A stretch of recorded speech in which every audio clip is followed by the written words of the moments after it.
Atualidade Jurídica.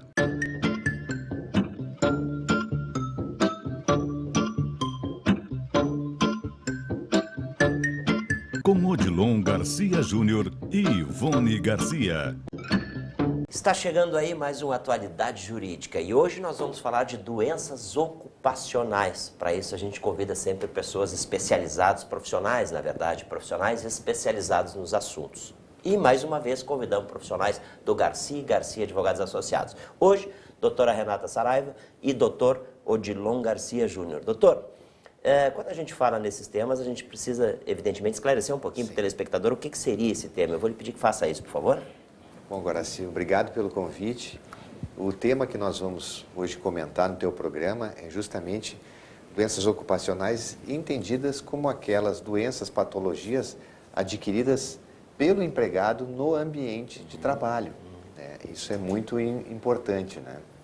Claro. E para isso, contamos aqui com a doutora Renata, que vai nos dar os detalhes e que eu complementarei também. Que bom. Sendo assim, doutora, seja bem-vinda ao nosso quadro. Obrigada. E vamos esclarecer o nosso telespectador. O que é doença ocupacional? Bom, Guaraci, como já bem comentou o doutor Odilon, doença ocupacional é a designação dada àquelas doenças que alteram a saúde do trabalhador e que se relacionam com a atividade que ele desempenha na empresa ou com o ambiente de trabalho deste empregado, perdão. Então, ela deve estar relacionada ou com a atividade ou com o ambiente de trabalho. E quais são os exemplos de doenças ocupacionais mais comuns, doutora? Bom, as mais comuns são aquelas oriundas dos esforços repetitivos, né? A gente tem aí a questão da tendinite, tenossinovite, aqueles trabalhadores que costumam digitar muito são acometidos por essas doenças. Doenças relacionadas ao aparelho respiratório, nós temos asma, silicose, muito comum na região carbonífera, né? Onde os mineiros adquirem essas doenças com facilidade. Doenças da pele, como dermatites de contato ou mesmo câncer de pele ocupacional. Nós temos muito empregados que eles ficam expostos ao sol.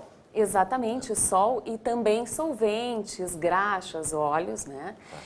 Doenças do aparelho auditivo, muito comum em técnicos de telefonia. E temos também aquelas doenças relacionadas ao mal do século, né, que é o estresse. Hoje, as políticas das empresas, às vezes muito agressivas, né, com metas muito altas, acabam ocasionando um estresse e geram uma doença ocupacional ao empregado. Tem como prevenir a ocorrência dessas doenças ocupacionais? Sim, nós temos como prevenir as doenças ocupacionais. A doença ocupacional, normalmente ela se origina porque este trabalhador ele é exposto em níveis acima dos permitidos em lei a determinados agentes, sejam eles químicos, físicos, biológicos ou mesmo ergonômicos, sem a devida proteção a esse risco ao que o empregado está exposto. Então, a palavra é mesmo a prevenção.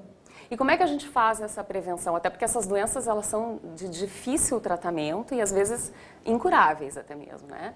Então, a prevenção ela se dá de que forma? A gente tem os equipamentos de proteção coletivo. Por exemplo, a gente pode citar a instalação de exaustores, uma iluminação adequada, uma análise em relação à ergonomia, né, no ambiente de trabalho, medidores de tensão, né? E temos também os equipamentos de proteção individual, como, por exemplo, o capacete, o óculos de proteção, luvas, cremes protetivos, né? E também, e não menos importante, como forma de prevenção, uma política organizacional da empresa, de modo a avisar o bem-estar e saúde do seu empregado. Doutor Odilon, então, por isso a gente sempre debate esses temas aí com vocês, que são profissionais do Garcia Advogados Associados, que são especializados no tema. No caso, hoje nós estamos falando de doenças ocupacionais, né? Então, a gente sempre deixa claro para o telespectador que eles podem ter contato com vocês, né?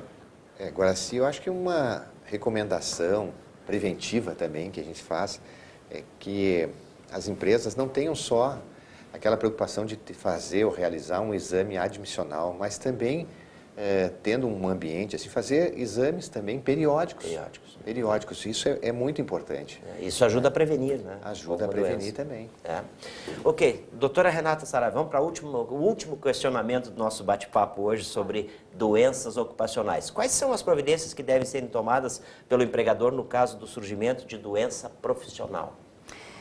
Bom, Guaraci, no Brasil, as doenças ocupacionais, elas são equiparadas ao acidente do trabalho. Então, por isso mesmo, né, gerando inclusive os mesmos direitos e benefícios, né? Então, por isso mesmo, a primeira atividade que o empregador deve fazer ao constatar uma doença profissional do seu empregado é abrir o comunicado de acidente do trabalho, que é a famosa CAT. Preenchido o documento, ele deve levar o documento a uma agência da Previdência Social e aí se dará o encaminhamento administrativo. É importante a gente dizer também que os primeiros 15 dias deste afastamento, quem paga é o empregador. Depois a Previdência Social assumirá o pagamento, tá? E mais também, nesta condição, o empregado ele fica licenciado e tem o contrato de trabalho suspenso. Quando ele retorna, depois de eventualmente cessada essa doença, ele tem ainda a estabilidade de 12 meses no emprego. Olha só, por isso a gente tira sempre essas dúvidas, doutor Odilon, né? Para quem está nos assistindo aí, possam... Né? Com certeza, né, Guaraci? Eu acho que a doutora Renata aqui referiu, mas é muito comum, por exemplo, que a gente chama de PAIR, que é a perda auditiva induzida pelo ruído, né? Por exemplo, um empregado ingressa na empresa, faz o exame admissional, mas depois vai tendo uma perda auditiva. É por isso que é preciso os exames periódicos, justamente para demonstrar assim, olha, estou trabalhando com ruído, né? E isso às vezes não se enxerga no exame admissional, vai analisar isso durante o curso do contrato de trabalho, né? E aí tu tem que ser preventivo nesse sentido, porque senão o que acontece? Na Justiça do Trabalho, uma ação dessas leva com que o empregador indenize aquela lesão, aquela perda de uma capacidade do empregado, por exemplo, nesse caso a audição, e ainda tenha que normalmente pagar uma pensão vitalícia. Tá? Então, é muito importante ser analisado sob essa ótica. Por isso a gente tem uma atualidade jurídica, né? Para dar essa informação ao telespectador. Esse foi, então, mais um quadro, como eu acabei de falar, tratando de doenças ocupacionais. Para isso esteve conosco aqui profissionais do Garcia Advogados Associados. No caso, a doutora Renata Saraiva e o doutor Odilon Garcia Júnior. Obrigado pela presença de vocês aqui. Obrigado, doutora. Ok, esse foi então o nosso Atualidade Jurídica. Agradecemos a sua audiência e voltamos no próximo programa. Até lá!